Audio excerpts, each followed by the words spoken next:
Joining us today is Bhimta, who has recently achieved a major feat. He's the fastest man from north to south, and he has driven almost 4,000 kilometers in just 55 hours and 38 minutes, all the way from Leh to Kanyakumari.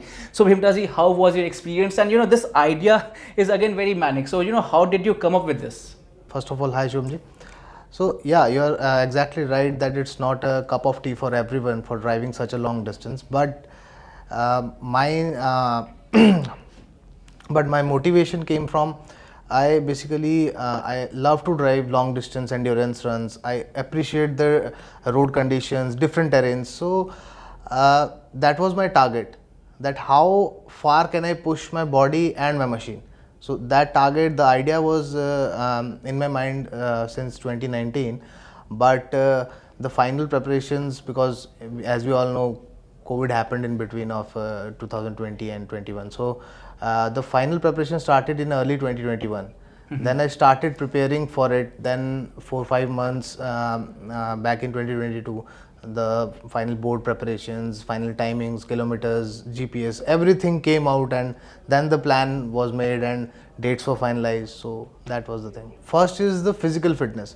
Physical fitness for the endurance runs in the, you can say, in the four-wheeler category, it is required, but not at that level where the mental endurance comes in. Mental endurance is so much required that, for example, you have to train yourself for around years for the mental endurance to keep the focus for such a long time, because driving in Indian road conditions, you can lose focus anywhere. So yeah, the mental preparations were there, and we used to do these long endurance runs with less than 4 hours of sleep. I work with the Mountain Goats Expedition, that's my parent company, you can say. Obviously. So yeah, we are having such 6 to 7 expeditions of Ladakh, Spiti, all over India, even Northeast we are covering. So in that period of time, we are habitual of dealing the pressure of driving for around 14-15 hours a day, and then just sleeping for 4 hours and managing the clients.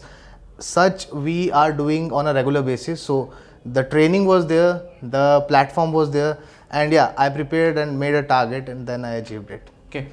But you have competed in the solo category, we understand that, but even that comes with a lot of support from many people. So when you actually pitched the idea to brands who were your sponsors and people who were supporting you in achieving this record, what was their initial response?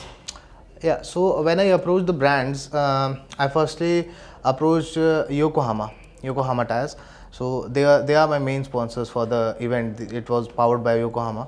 So their first response was, how? That it is not possible. So first response was that.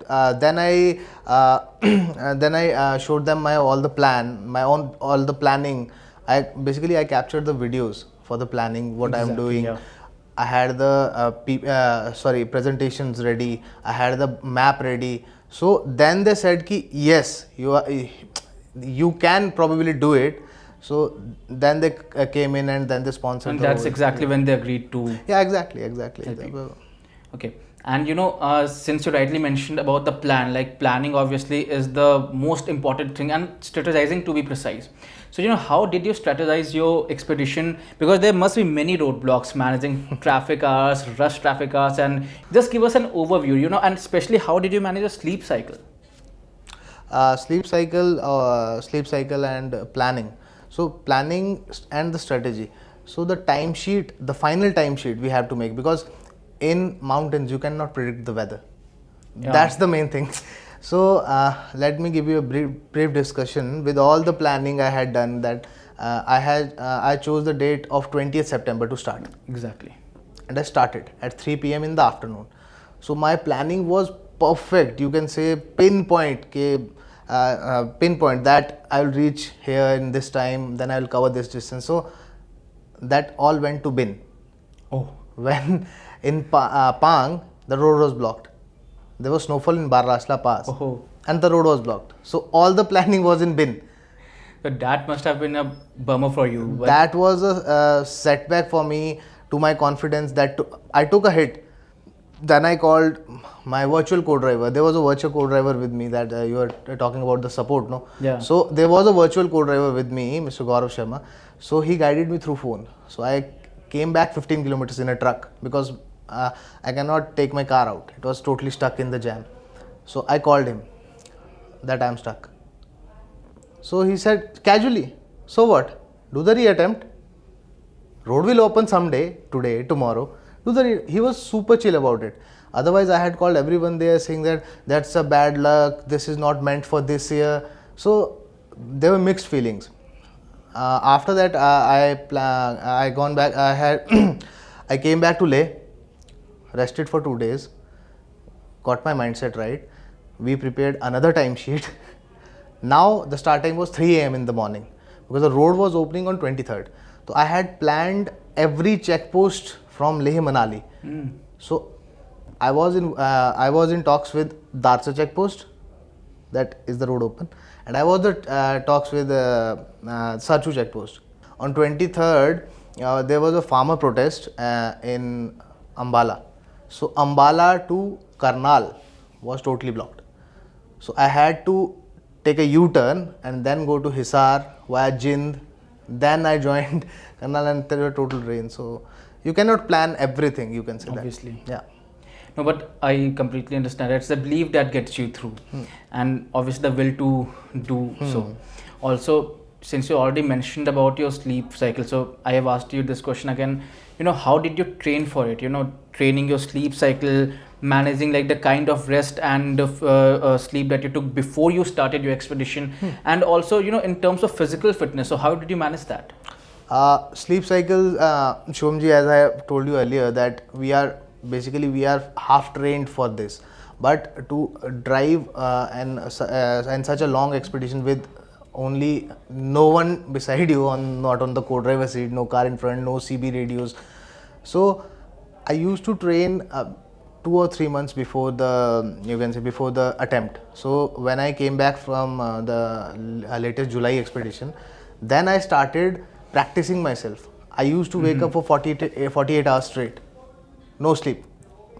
Normal day work, eating food, doing the gym, doing my business, driving the car, everything. 48 hours straight away, no sleep, not even a blink of eye. Then I used to sleep for 10 hours. Then 48 to 24. Okay. Then I came back to normal, and then I increased the graph. So driving and operating the motor skills at that point was a second nature to me when I attempted my record. So it's not safe when you are not prepared. So go prepared, that's the point. No, like that's quite obvious. You should always be prepared, especially if you are trying something so difficult. But preparation also even is required for the machine. So you obviously were driving your own Isuzu D-Max. That's powered by the 2.5 liter engine that used to come before, right? Yes. So how did you, what all were the modifications that were required for the for the expedition?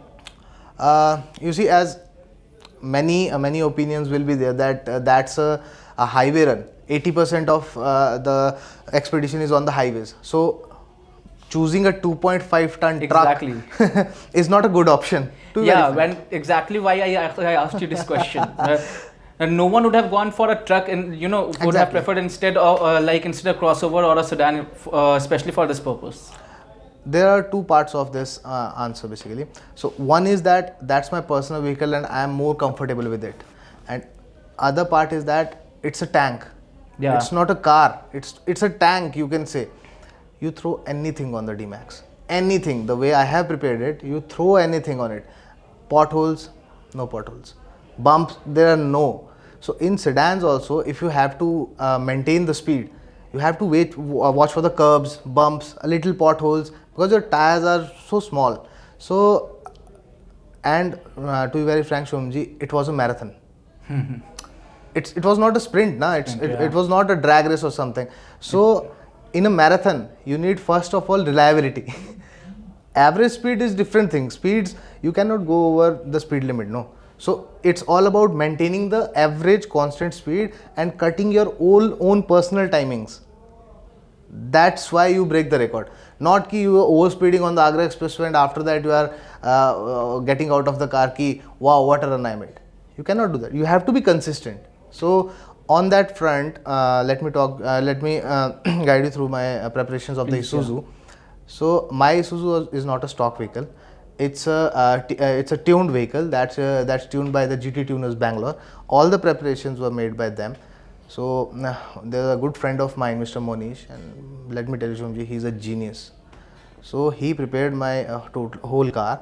So firstly, it is tuned. So the power output is 190 bhp instead of 134, and then he installed the intercooler stainless steel pipes, intercooler and turbo.